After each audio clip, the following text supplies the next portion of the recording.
Welcome back. My name is Kit. And I'm Steve. And this is Streaming Things. This time, we're covering one of the Patreon chosen films. Ooh. A certain tier of our Patreon has the ability to mandate that we watch a movie of their choosing and discuss it on the show. This week, it's Tank Girl from 1995.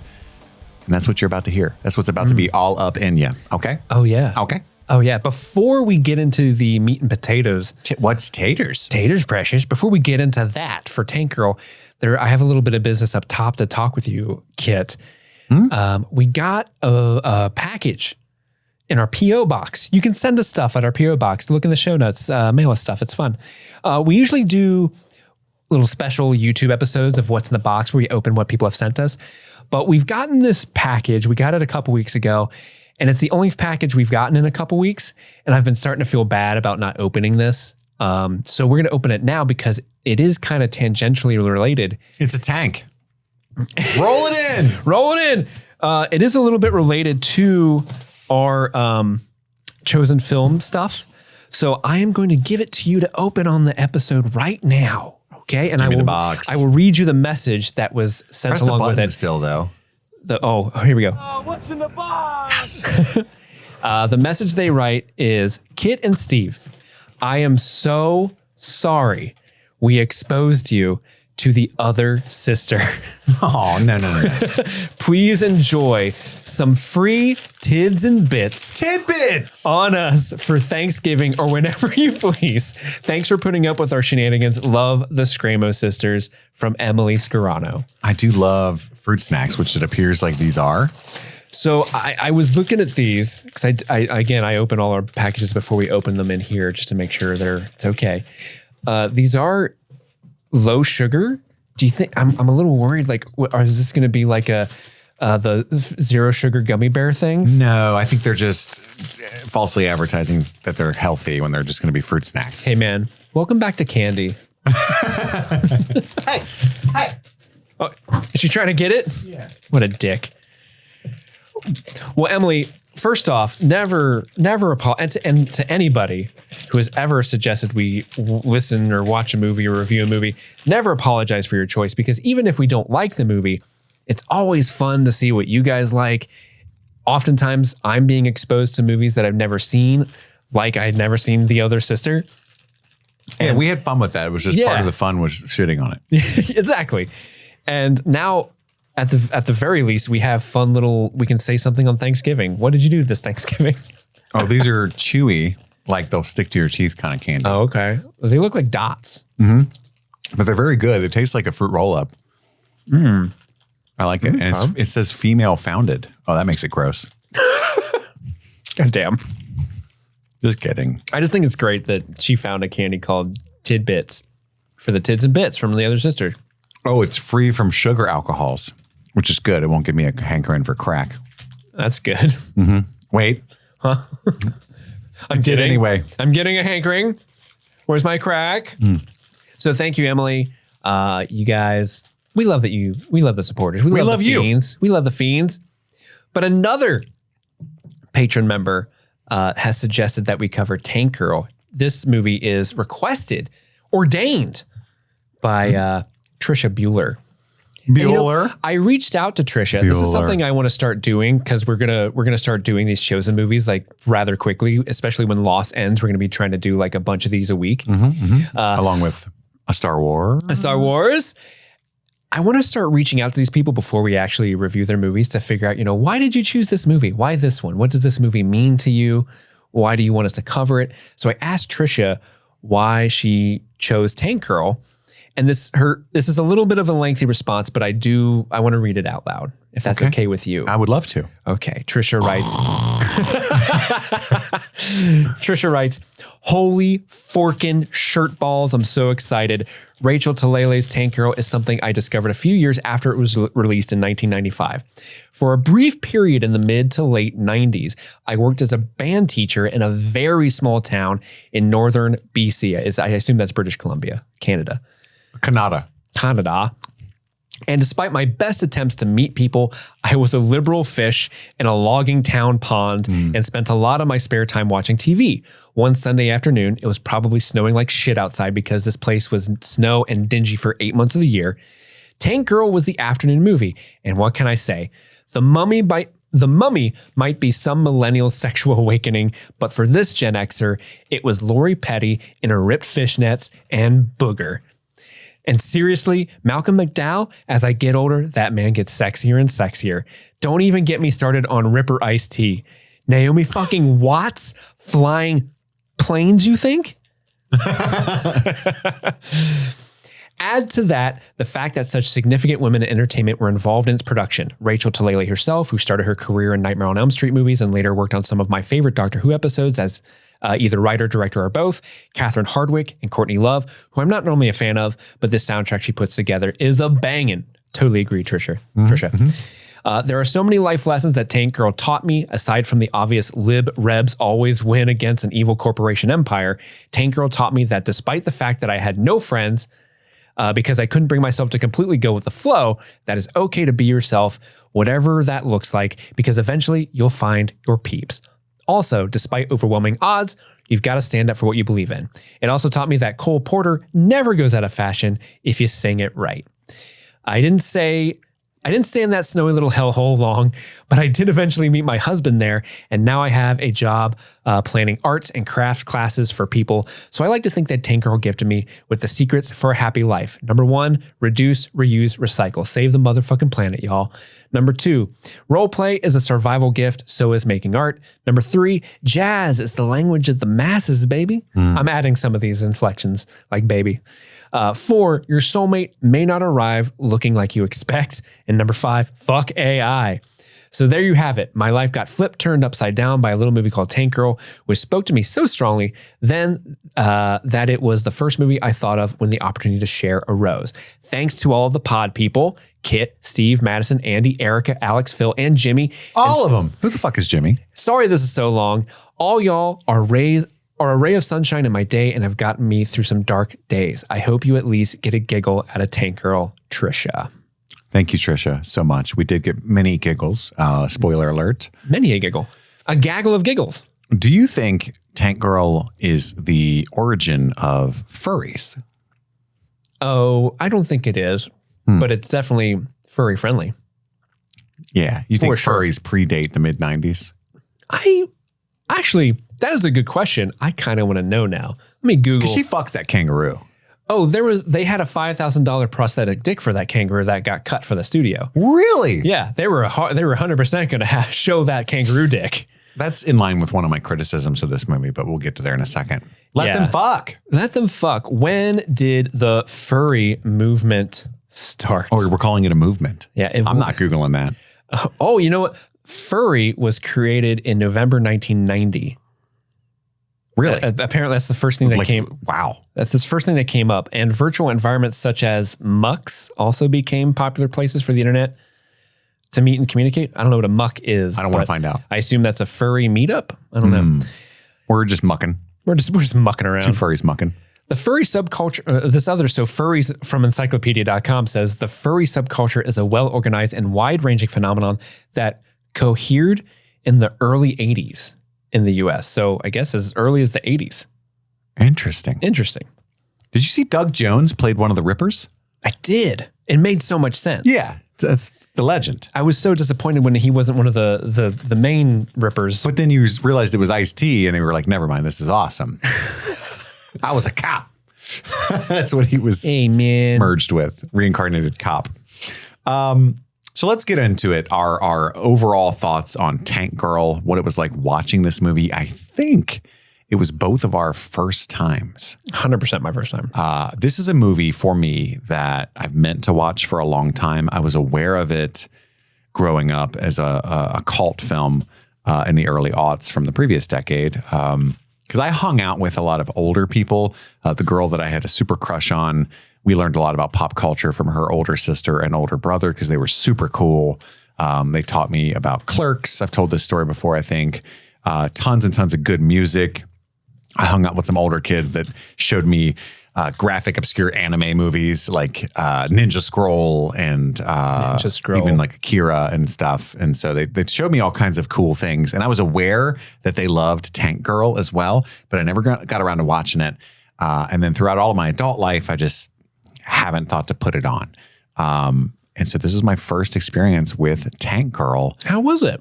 I really enjoyed this movie. I do think it's I rate this movie higher than it is simply because it's a miracle it exists. You know what I mean? I think it's way ahead of its time.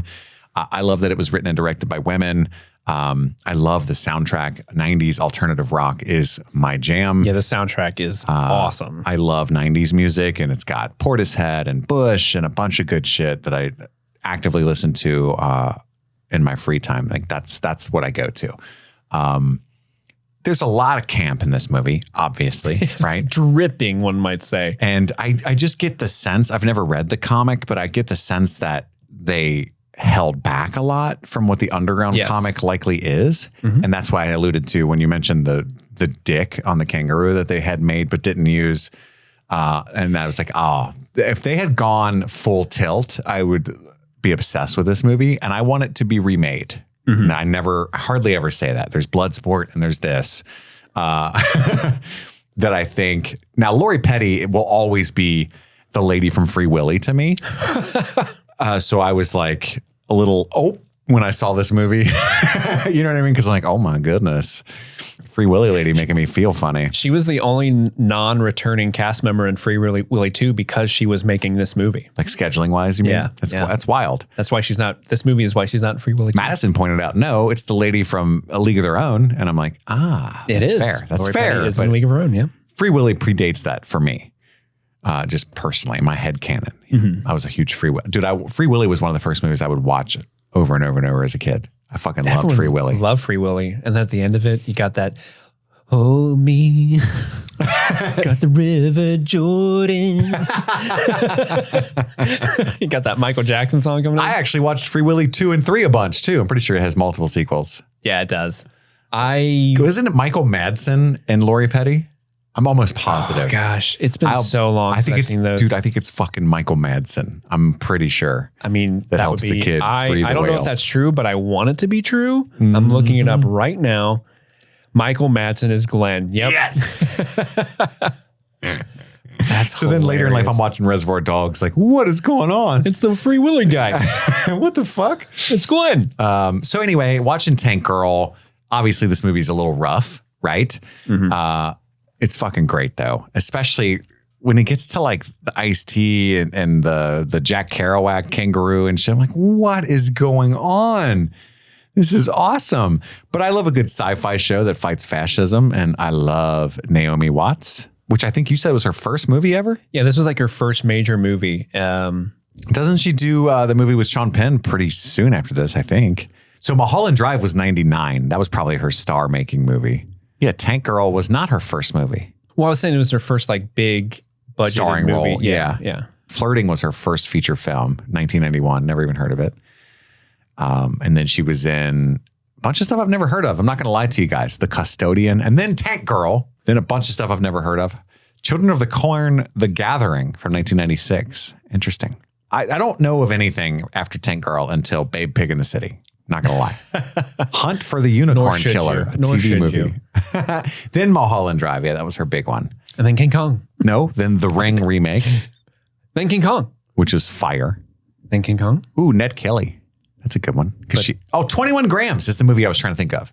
But then King Kong. With Sean Penn. I Heart Huckabees, bitch. Remember that? Oh, I do not heart Huckabees. You don't like that movie? No, I don't. Wow. So I haven't seen it since it came out, but I remember when it came out being like disappointed in it. And then guess what, Steve? King Kong? Yeah. Yay! That's right. It was Beauty Killed the Beast. And then Inland Empire, then Painted Veil. Eastern Promises, baby. We're just reading Naomi Watts' IMDb. I'm sorry if this is not entertaining, but I'm fascinated by this.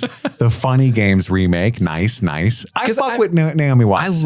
I love Naomi Watts. I feel like she's not in a ton of stuff that I've seen. Honestly, looking through her IMDb, she is way more famous than she should be. You know what I mean? Yeah. Like all the stuff I just read are her best credits. And then I don't know any of this shit she's been in recently. Oh, Boss Level. Do you remember that movie? The movie fucks. Oh yeah. It's got Mel Gibson in it, but it's a good movie. That's a Hulu movie, right? Yeah. It's fucking fire. Yeah. She hasn't been in shit. My dog. My dude. Anywhoozle, Steve, good luck editing that. What did you think of Tank Girl? So I've never seen Tank Girl before. I was vaguely aware that it was based off a comic and was very like punk rock, you know? Yeah. So that's a good description. When I sat down, and I knew obviously, I bet there's a girl with a tank. Mm-hmm. So when I sat down, I thought I knew what I was in for. And as the movie progressed, it was just not at all what I thought it was. This is a wild movie. I was trying to describe it to somebody I work with because they asked, what'd you do this weekend? I had watched Tank Girl. And they're like, well, what's that? And I was trying to describe, like, imagine if like Courtney Love had a baby with Gwen Stefani and Lori Petty came out, and then Lori Petty was like, I'm going to be punk rock Bugs Bunny. And she got a tank and decided to fight fascism. And they're like, that sounds wild. I'm like, it's very wild. I haven't even told you about the kangaroo fucking yet. That's true.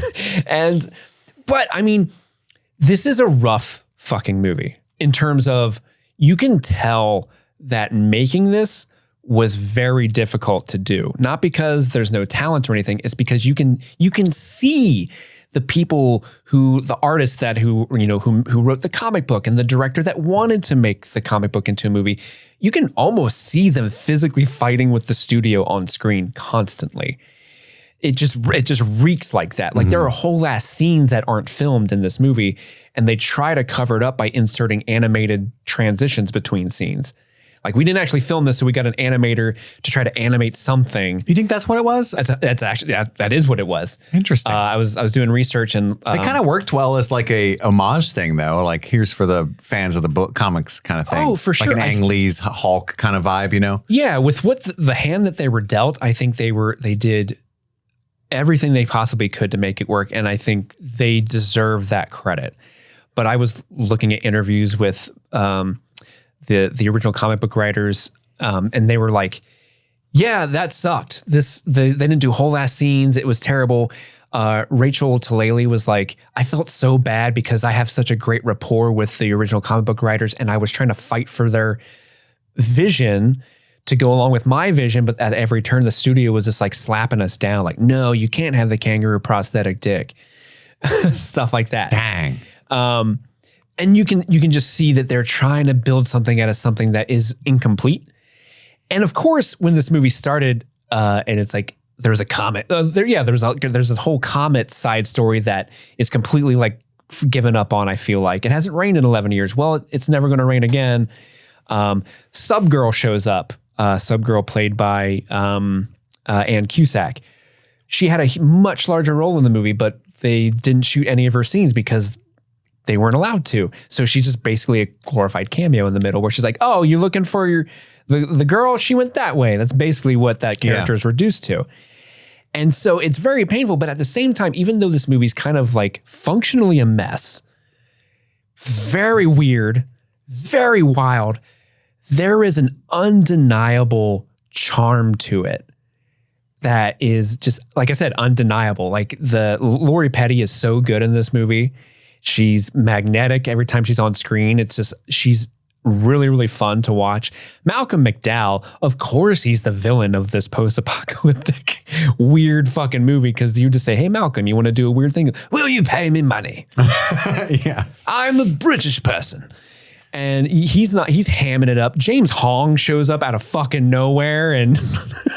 You got to get a James Hong in. Like if you're making a movie and James Hong's not there, it's just because James Hong hasn't arrived yet. He's like, I got to fill out my IMDb page, guys.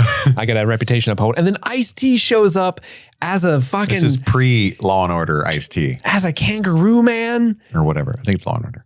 And he's not even the love interest kangaroo man? Mm-mm. What the fuck? This movie threw me for a loop. But I had a really fun time with it.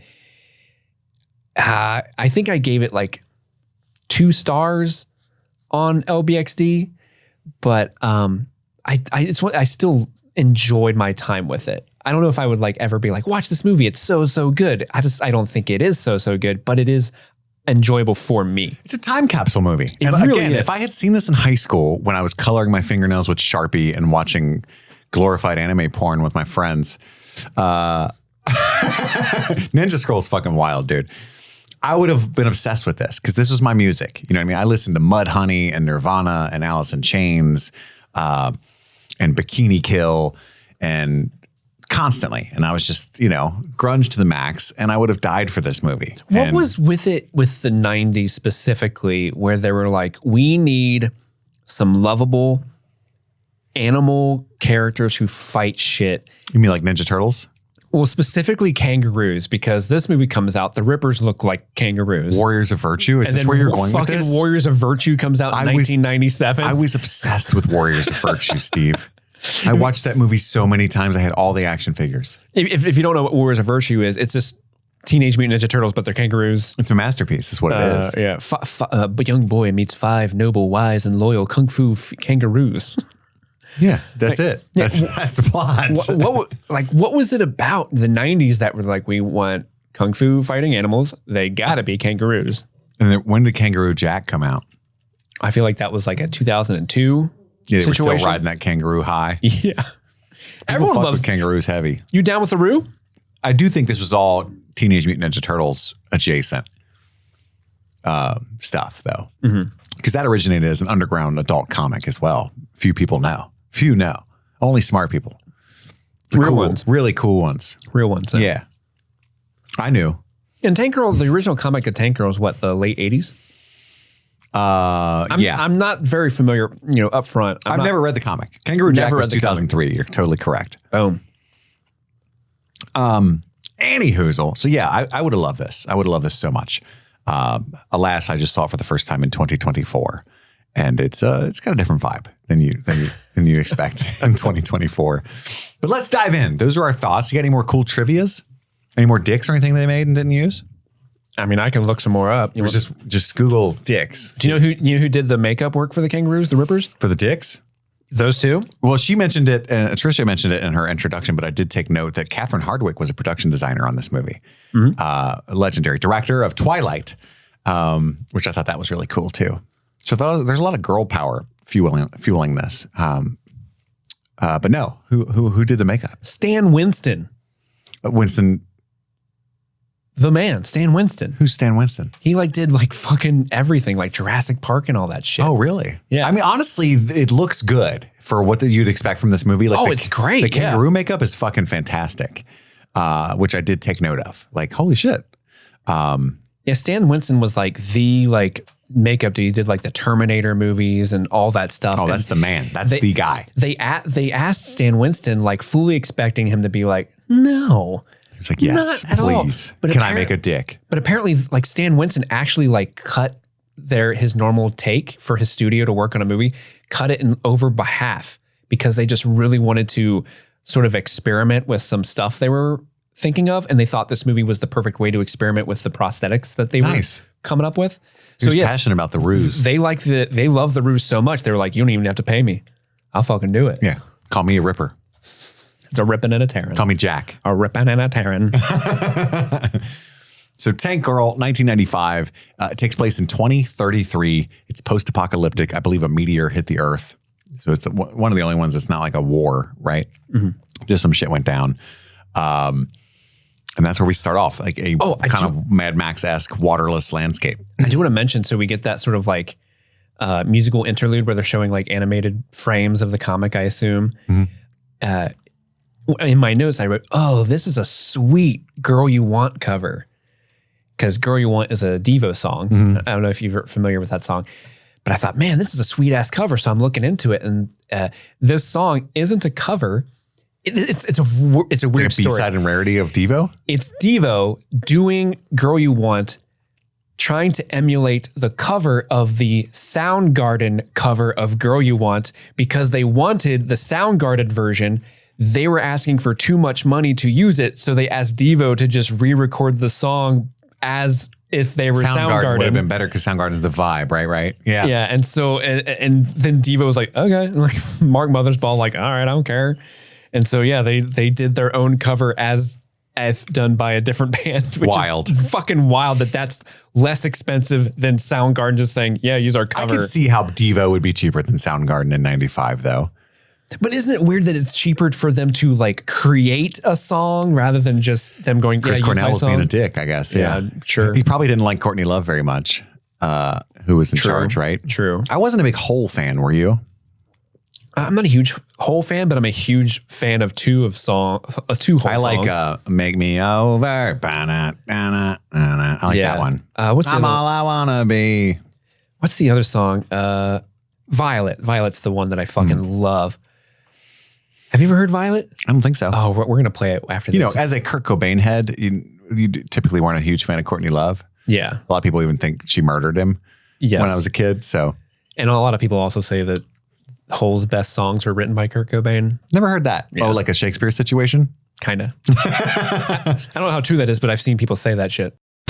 This episode was sponsored by BetterHelp. Folks, it's 2024. What does everybody do in the new year? They make resolutions. They set goals. How about we don't do that? I mean, you can. It's obviously nice to have goals, but it's also a good exercise to focus on things that you like about yourself. You know, not making all those high pressure goals that you might fail at and just feel worse. You can set smaller goals. And I think therapy can be a good way to access things that you enjoy about your life and focusing on the positive, the gratitude. And BetterHelp is a good way to do that. If you've never given BetterHelp a try, it's therapy that's entirely online. You can do it all from your home and access a therapist by filling out a questionnaire. And if you end up not liking that therapist, you can switch. Again, along with the theme of this ad, no pressure whatsoever. They're not going to have their feelings hurt by it. So if you're thinking of starting therapy, give BetterHelp a try. Celebrate the progress you've already made. Visit BetterHelp.com/streamingthings today to get 10% off your first month. That's BetterHelp, HELP.com/streamingthings.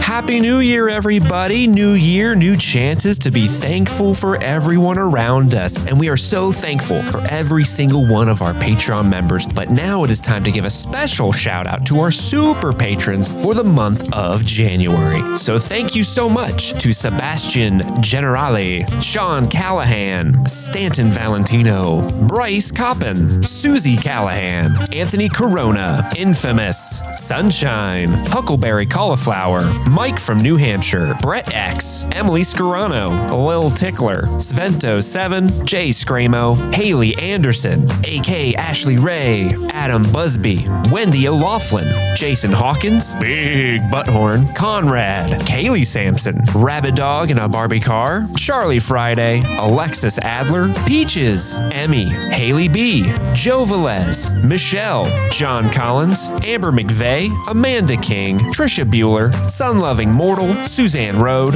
Lauren Waller, Jen Robinson, Kalisha Reeves, Aaron Armstrong, Kevin Strother, Orion Moore, Ashley Powers, Stephen V, Casey McCain, and Enza. Thank you all so much. And with that, let's get back to the show. So it opens with, I believe, Tank Girl herself confronting her boyfriend, who we find out very quickly, and she's like, pretending to be an enemy. It's, take off your clothes. Oh yeah. And then like the kids come in, like they're being weird again. Oh my gosh, this movie got so close to showing that dick. The whole time I'm like, let me see that dick. My notes say peanut dick, but I don't know why. He's talking about rippers. The little boy's teasing her, the little girl, and the little girl says, "No one's seen a ripper before, or your peanut dick." Oh, that's what she says. Yeah. Sorry, that was a long walk to get to that short line. We get introduced very early to Malcolm McDowell's character. Was it Keeley? Yeah, I just called him Malcolm McDowell in my notes. Kesley. He's just Malcolm McDowell. Yeah. And then is this when he has like the Death Star kind of little sergeants all around him, and they're all excited about all the water areas they've taken over, but he's actually secretly not happy. He makes the guy take off his shoes and walk on the glass, and then kills him for being a bitch. Like, I can't believe you walked on the glass. I wouldn't have done it. And stabs That's him. how I know I'm better than you. He stabs him with this device that like sucks all the water out of him, which is interesting. It's a cool little practical effect. Yeah. And then you see that he took his shoes off and he's been walking around the glass. Yeah, he's a the whole masochist. time. He's just like, fucking 6 to midnight right now. I'm going to drink this guy. Drink him up, but not like that. But maybe. And then we get what I call sexy desert scissors. My notes are trash to this movie. This is the first day I got home from Sundance, and this is the first movie I watched. Oh, wow. So I wrote sexy desert scissors. I think it's where she's cutting her fishnets. Oh, where a guard sneaks up on her. Yes. And she thinks it's her boyfriend that has snuck up on her. And she's like, oh, I'm going to be sexy. But it's during a Bush song when I fucking love Bush. You can quote me on that. I wasn't even being weird when I said Fucking that. love I meant Bush. the band. Yeah, I know what you meant Ish, in the context of what we're talking about. Yeah, so Water and Power shows up, which I love the name. It's better than The Foot or The Hand. Yeah, that's true. Just Water and Power. I think it's great. Water power. Taking down Power. We're taking down the utility companies in this underground comic, and I enjoy it. Yeah, I love it. Fuck them. And then there's the action's pretty bad. That's why who would you recast? Who would be Tank Girl? Who would be a good Tank Girl? Like today? Yeah, not in the 90s. Today? If we were going to make this with like some really good action choreography, which is what I desperately want.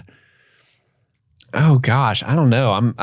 You caught me unawares. 10 years ago, it would have been ScarJo, but it's not now, I don't think. Oh, I think ScarJo would have been a terrible Tank Girl. You don't think so? Yeah, she doesn't have the vibe of like punk rock. She could. I feel she like could. Take that back. I think like I'm trying to think like action choreography mixed with like a Mila Jovovich would have been a good Tank Girl in the 90s. Mila Jovovich would have been fine. I'm trying to think of who has that sort of manic Bugs Bunny energy that Lori Petty brings. Because I think that's true. That's a key thing that kind of separates this character and makes it unique from all the other like action heroines. Sure. Like a smart ass kind of vibe. Like I think maybe even go with me on this. I don't know if you'll agree. Hanging with you, but you haven't said anything but yet. maybe like a Kat Dennings. I get what you're saying. Like 10 years ago, like a Kat Dennings would have worked. But not the action part. We were in the same situation as we're in with Lori Petty in that camp. You can shoot around that. What about like, I don't know. I haven't seen her say anything because she plays Kamiko who doesn't speak, but like Karen Fukuhara maybe from The Boys. Oh, yeah. If you went that route. Balls. Yeah, you caught me unawares. I didn't have this prep. I don't know who we'd cast, guys. Yeah, write in. Let us know who you would recast as anyway, Tank Girl, action commences. They shoot her cow thing. That's upsetting. And her yak. A lot of people die. Sam gets kidnapped. She becomes a captive. I don't know why they take her captive. We could have some fun with her. Like, that's never a good idea. She just killed 8 of you. And then on like the transport ship, she kills another guy, breaks his fucking neck for wanting a blowy. Better not use any teeth, and just snaps his neck. She meets Kesley, aka Malcolm McDowell, to Steve. He's got a bunch of slaves and stuff working for him. We meet Naomi Watts, who is one of those slaves. She plays Jet Girl. I'll be honest with you. I knew Naomi Watts was in this because I kind of looked up, who's in this before we started playing it. Yeah. It took me, admittedly, an embarrassingly long amount of time before I realized this was Naomi Watts. Really? I don't know why. Like, I'm just like, when's Naomi Watts showing up? That girl's cute. That's Naomi. I like Jet Girl. There's like a really rapey guard who's into Jet Girl. You're gonna have to be more specific. There's a lot of them. There's a lot of them. That's true. That's true. Oh, you're talking about Sergeant Small. Yeah. Specifically. He's like Kesley's right-hand man. Meanwhile, Tank Girl's taking a powder shower. It reminds me of the dry shampoo that you can use when you don't have time to wash your hair. You know what I'm talking about? Yeah. She's using dry shampoo. That shower literally is the visual embodiment of the sound. I love that when like Sergeant Small is just grossed out by lesbians because it's it's the 1995. Because that works. Like Tank Girl comes up like, "What's up?" And he's like, "Ugh," and runs instead of being like, "All right." That was fucking hilarious. Like, what a different time this was when this came out. Because if they try to do that today, the dude would be like, "All right, okay." Shenanigans commence. She's a goofy Bugs Bunny. I can't leave my head now. It never occurred to me, but you're right. There's something very Bugs Bunny about her. Like if she said, "What's up, Doc?" it would have fit right in. Wouldn't surprise you at all. Yeah. Tank Girl finds Tank is my note. She's so excited, but she goes in there and she's about to die because it's going to release cyanide because she doesn't have the password. And she's just like touching buttons like, woohoo. I'm having a ball. Luckily, Jet Girl saves her. Malcolm is watching them on camera like, oh, this one's going to be fun to break. I can't wait.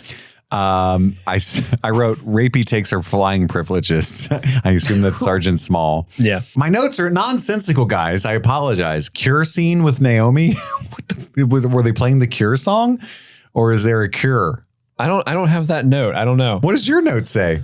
Around this time, I have like Jet cries. Rebecca slides in. Tank Girl. Want to go to New York and see cats? That is funny. So they want to break out, right? Yeah, they're going to do a jailbreak. But Tank Girl gets caught. She's tied up and they throw her into like the pipe that gets smaller and smaller, which is like the lamest torture device ever. I guess she's claustrophobic. I'm going to put you down in a pipe and it's eventually going to become more comfortable. Aren't I a bastard? I assume she's not claustrophobic because she's Tank Girl and there's a tight space in there. Yeah. And there's no real right now, you're Tube Girl. There's no real danger to that pipe until later with Sam. I don't know. That is nefarious where they're slowly like dripping water into it. That's It'll scary. slowly fill up. Like that is a scary thought. There's a shot with the mirror door on the pipe though that's actually really awesome. Oh yeah, where it's like shows Malcolm McDowell's like giant face but distorted. I thought that was cool. But they lose another outpost to the Rippers, and they're like, "Fuck!" These mysterious things that emerge from the desert and kill everybody, and no one knows like what they are, how they get there. They've got suits and tails, and it's wild.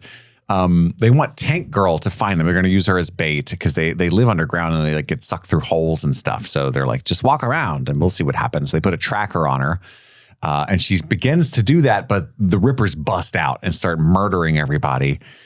Meanwhile, Naomi Watts, Jet Girl, steals a plane, fully becoming Jet Girl. She has finally earned her namesake. It comes to rescue her, but Tank Girl's already pretty much fine. She's just having a ball, walking around. That's mine. Picks up a gun. Yeah, this is kind of funny because like all the water and power guys are sort of like in pieces. They've been ripped up by Rippers. Yeah. And, she's, lighting cigarettes with a road flare. Malcolm McDowell's arm is on the ground. I don't understand. They cut his fucking head off. James Hong is like, wants to build a robo-Nazi, right? Oh, yeah. Yeah. That's how they, like, once they get Malcolm McDowell back to base, but then they like kill the fucking doctor for no reason. Yeah. Why'd they do that? They're just so evil. They can't help it. They were thirsty. That's true. Yeah, they do need water. Apparently, I wish they would have left this in, but Malcolm McDowell's office has that waterfall door. Mm-hmm. Like it's like a waterfall and it'll open up and that's how like the water separates so you can walk through. Yeah. Apparently there was this ongoing gag in the movie where Sergeant Smalls like kept getting fucked on by that door. Like it would like close up and he would get wet every time he walked in and out of it. And it was just this fun, dumb little gag that they removed from the movie. You should have left that in. There's one scene I think where you can see Small in the background is like soaking wet. And it's because of that.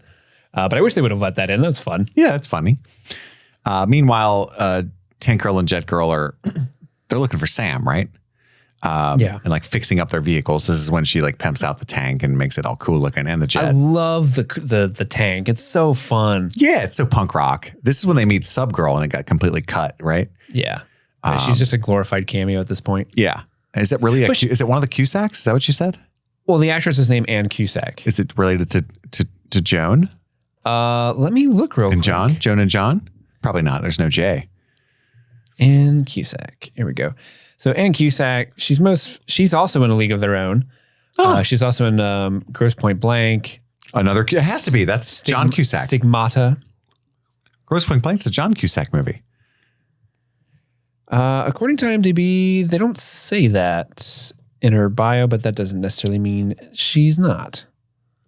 Anne is the eldest sibling of the Cusack acting family. Okay. Daughter of actor-producer Dick Cusack and political activist Nancy Cusack. All of her siblings, Joan, John, Bill, and Susie, Schmidt? also followed her. I didn't know there were other siblings, much less 3. What the fudge? They're everywhere. I know about Joan and John. Wow. Wow. Any hoozle. Yeah, they're looking for Sam. We get a brief Ann Cusack cameo. And then they end up at Liquid Silver looking for Sam. And there's just like a bunch of strippers in Liquid Silver. It's a wild place. Everybody's dressed up in like latex and saran wrap. And I don't hate it. What about you, Steve?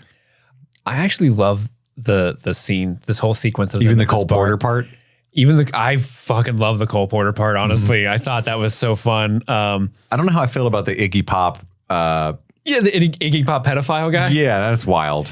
That threw me for a loop because he comes up and he's like, he has a fetish for young children. He's a pedophile. Yeah, and he's like, "Come on, little girl, we gotta get you to school," or whatever he's saying. And the whole time, like, that's Iggy Pop. Yeah. Is that Iggy Pop? I saw him in the credits at the beginning, so I was ready for it, but not for. I thought I was ready. I went into the credits to see, just to double check, is that Iggy Pop? And it is, but the character's name is Ratface. Which is kind of funny. Casting. Yeah. Perfect casting. But then we get some Army of Me in this scene as well, like before the Cole Porter. So cool. I love that song. The Cole Porter threw me for a loop because that was a full-on musical sequence. They're doing the Rockettes move and everything. And it's so funny because she's already rescued Sam and they just take the time to perform Cole Porter and that's how they get caught. But then there's a scene that's just shot really badly where they run out to see Sam being taken away past a bunch of water and power guards who don't grab them initially. Yeah. You know what I mean? Yeah, it's a little odd. It's a little goofy. Eventually, Becky and Jet, I called her Tank Girl, Rebecca and Becky intermittently throughout these notes, but she's credited just as Tank Girl. But they're looking for the Rippers. They run into them who are just kangaroo people. And they use nitrous oxide as truth gas. I thought I was on something when this happened. Because up to this point, the Rippers are like shown as like these like ninja. In their suits, yeah. Suit people. And then when you got like just this, and they're wearing like one's wearing a Playboy Bunny t-shirt. One's got their like ears pinned back and just pulls out saxophones randomly and starts playing sax. Well, we find out it's because they're also reincarnated other people. So he's literally Jack Kerouac. Yeah. This is where the movie took a very hard left to what town? Yeah. And that's funny because at this point it's already been wild, but now it's like, holy shit. And then Ice-T's one of them and he's angry because he is a reincarnated cop. And he doesn't trust them. So there's like an initiation test to break into water and power outposts and take photos of a shipment of guns, right? And then once they so she stages a calendar photo shoot, a water and power employee calendar is how she tricks them into posing for the photos. Pretty hilarious. And that's an extended gag. And then even though once they successfully do that, Ice-T is like, fuck it, you got to steal the guns then. That's not enough. And she's like, okay.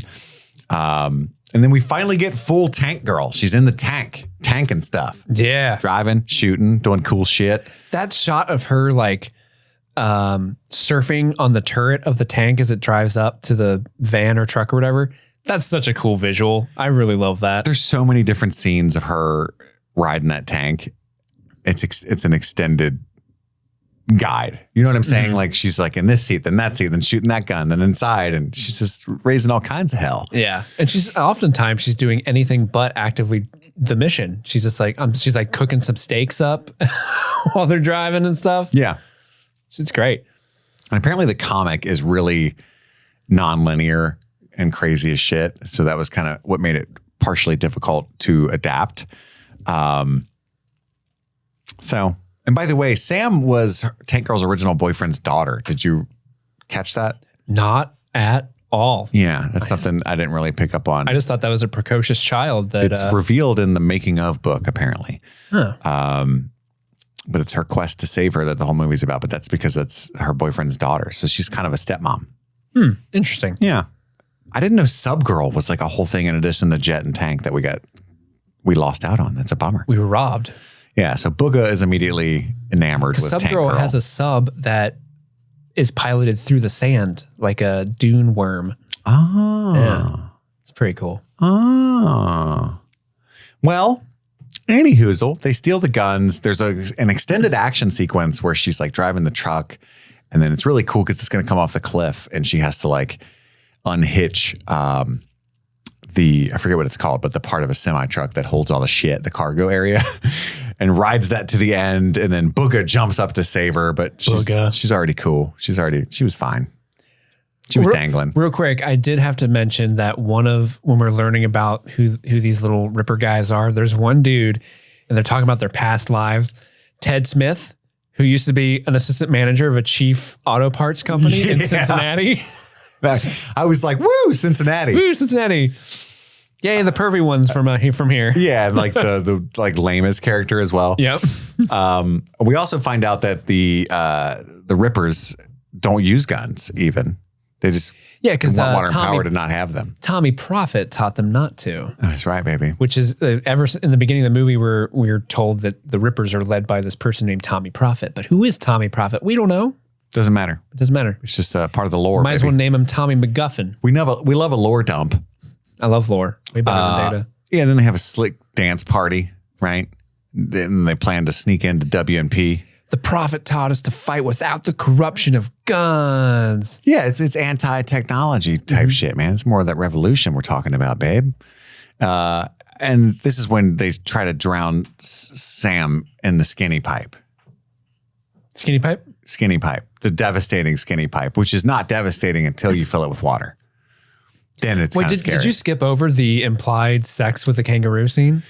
I don't know that I picked up on that. You didn't? Walk me through this. Okay. I was tired, but I read later, and when I was leaving my Letterboxd reviews, a lot of the Letterboxds were like, they definitely fucked the kangaroo, right? And I was like, what? Okay, so they have the party where, they're celebrating. Dude plays a saxophone. Did you skip over the fucking the kangaroo? I was like, we are not just blowing past this. So they party, they're dancing, they're praying to the spirit of freedom. And then there's that scene where like the Cincinnati guy's just like, you want to dance, Jet Girl? And it's just like humping her. Like I saw that. They're dancing, which is fucking wild. Yeah, I have the same moves. So it's that scene where Booga and Tank Girl are like, they literally start the scene off by the camera's over them laying in bed, and they like fall backwards with their hands behind their head, and they're like, wow. Like post-coitus.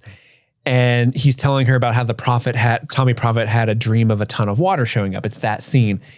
That would have been the prosthetic dick that I was telling you about, the $5,000 kangaroo dick that they spent. Yeah. Was meant to, I don't think they were ever going to show an active sex scene, but when he's laying back like that, he's shirtless, and the camera would have been wider, and you would have seen his like fully erect dick just like up, like she had just gotten off of him, and it's still like just there.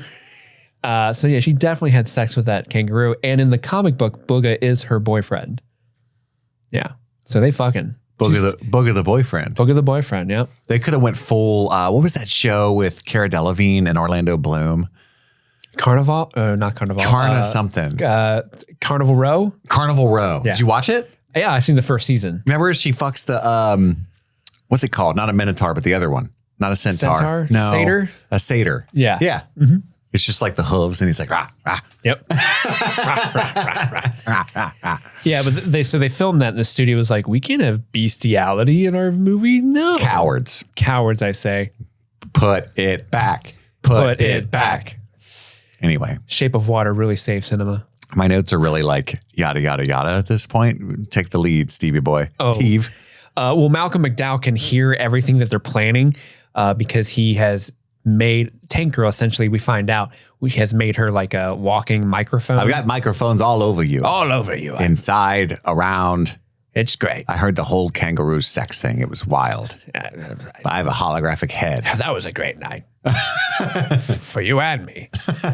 I do think it was funny that when he reveals that to her, she's like, it was Jet Girl. She betrayed me. No. He's like, she's pretty cool, actually. She's awesome. It's weird that you went straight to her. Maybe you should look at yourself before you throw stones. I tried to masturbate with my blender hand. Don't do that. Yeah, so essentially they're going to attack Water and Power and take control. I'm a little confused on the plan as well. Because my notes are very like, listen to me, you sperm sucker, which is a line someone yelled. But up to this point, like since the accident with the Rippers, he hasn't shown his face yet. There was this real like, ooh. Yeah, it was like a reveal, and then you see it's just Malcolm McDowell's normal face, and I was like, the fuck? Yeah. But then you find out his face is a hologram. But still in the moment, you're like, oh, why'd they keep that a secret? That's not just Malcolm McDowell. It didn't look that bad. But yeah, the Rippers arrive. They're doing all this stuff. They got Sam down in the little pipe. They're gonna they're jumping around. They're fighting. Becca joins them. Tank Girl joins them. We're like Count Chocula. I forget why they mentioned. Your notes are just the dope lines. Yeah, I'm just writing the funny lines. I looked up a synopsis to augment my notes because I thought I was crazy, and the synopsis is way less than my notes. Like, because on IMDb there's summary, which is supposed to be brief, and then the synopsis is supposed to be play by play, and all it says is, unlike the strip's nonlinear stream of consciousness, absurdist cut and paste sort of structure, the film has a standard timeline. The Tank Girl and her rebel group attack Water and Power, a powerful force that controls all the remaining water on a dystopian Earth, led by Kesley, and then a young girl named Sam. So they want to rescue Sam, and that's the synopsis, the detailed one. So I'm like, I did better than you, bitches. Yeah, I think so. They're fighting the Water and Power guys. At some point, they're like bogged down, and they need to get to this place, but they can't because there's a lot of gunfire. So who I found out his name is DT, the guy with the saxophone. DT, yeah. He does the sacrifice play. They got to turn lights off for some reason. And so he kind of goes and turns the lights off. He gets shot a bunch. It's really sad. They're like, oh no, DT. And he goes, I'll see you cats in that big jam in the sky, you dig? And all the other kangaroo people are like, no. And they get real mad and they start whipping some ass. Tank Girl's tank is automated at this point. So it's like just kind of driving down the road, just shooting fools while she's off on her own adventure, which is kind of interesting. Yeah, she's got like a remote at one point. Yeah. It's so funny while the Rippers are jumping around fighting dudes, you could totally see the wires the entire time. It's hilarious. I love it. And this is where we get in my notes. It says Malcolm McDowell's face is normal. Yeah. I was like, what a reveal. Yeah. And he reveals that he's been spying on them the whole time, thanks to her. He's got this robot arm that has like little tiny like saws on the end, which allows him to so essentially she punch brought through metal the Rippers shit to him. Mm-hmm. Yeah. Like she fulfilled his goal for her, which was to be the bait that brought the Rippers so he can kill them and take over the rest of the land and all the water and all that stuff. So she knocks him off the sidewalk or the catwalk that they're fighting on. You think it's all over. On the catwalk. But surprise, his head is a hologram. Oh. His body is essentially a big robot body and his mind is elsewhere. And he's like, I can hurt you, but you can't hurt me. Like very sinister. Which is funny because up until that point during their fight, he's been like, ow, damn, quit hitting me, it hurts. I was pretending. And everything in this whole scene kind of grinds to a halt so that Malcolm McDowell can monologue and just tell him, like, just tell me I won. Because it's the relationship is just a pissing contest where he wants to win. I want to break her. She wants to win. And he's like, tell me I won. And she's like, no, please, no. And just gets back to work. I wrote it's tank time because the tank kind of finally busts through and makes it to where everyone else is. She's like, did you forget me? Malcolm McDowell's metal cybernetic arm gets caught in a fence and it's like keeping him, electrocuted. Yeah, we saw that Chekhov's electric fence earlier because a guard was thrown into it for being slightly out of place. But Malcolm McDowell eventually like breaks free. She shoots some beer at him through the tank. Yeah, she got some beers in there. She didn't want to waste them, but she had to. Yeah, she had to. So she's shooting cans of beer out of the tank turret. And then finally he like kind of falls over and it knocks over a water bucket and the water bucket falls on the robot suit and it short circuits him. And before he can it was his undoing. It was his undoing. It was Beauty killed the beast. And he says, it's not over before in fact his, body it is over. It is in fact over. Tank Girl finds Sam in the pipe. Jet gets her revenge on that creepy dude Smalls. Where you're killing me, Smalls. That would have been so funny. That would have been so much better than what they do because what they do is he's trying to get into the jet. She shoots at him to stop him, and he looks and see who it is, and he goes, "Oh fuck!" And she goes, for the last time, I don't want to do that with you. And then shoots him.